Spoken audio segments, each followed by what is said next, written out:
5-minute mystery.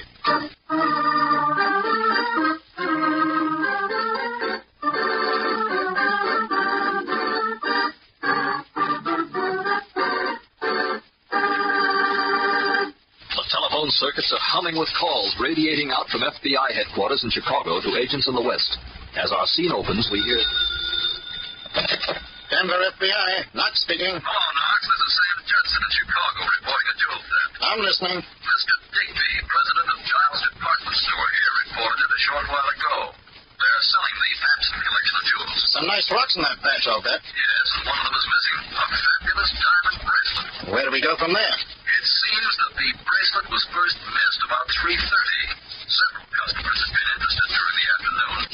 One man in particular stands out in the clerk's mind. Well, what's his description? About 50, gray hair, bushy eyebrows, and penetrating brown eyes. Very distinguished. Anything unusual? Yes, a slight French accent.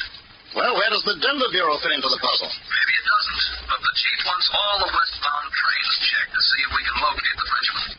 Assuming that the thief was in Giles' store in Chicago around 3:30 and left for the west on the first train, he would have caught the 5:30. When she goes through Denver, get aboard and see what you can see. Well, how do you figure he left Chicago on a train and is heading for the coast? It is pretty flimsy evidence, but oddly enough, he took the clerk's name. Said on his return from the west coast he would stop in again. Can you beat that for boldness?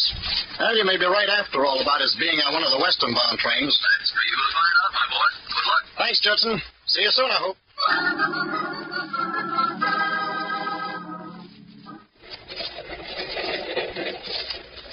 I beg your pardon, but haven't I seen you somewhere before? I believe it not, monsieur.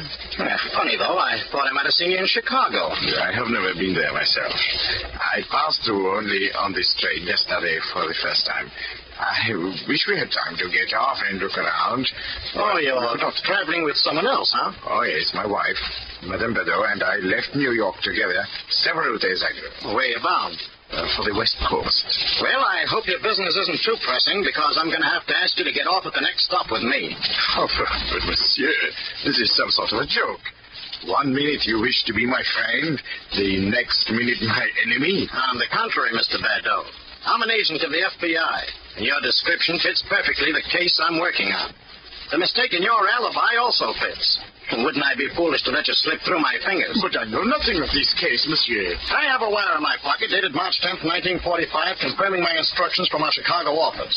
The story fits perfectly. This is it, Mr. Badeau, where you get off. How did Knox decide that Badeau was his man? In a minute, Knox will tell us how.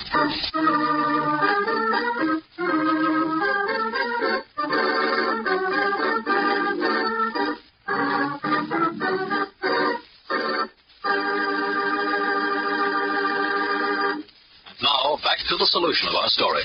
Being a foreigner who apparently had not done much traveling in this country, Mr. Badeau did not realize that there is no train service through from east to the west coast. There is always a break in Chicago where one has to change to another train. So when Mr. Badeau declared he had not been off the train and had come through from New York, I was pretty convinced that he was my man. And as it turned out, I was right.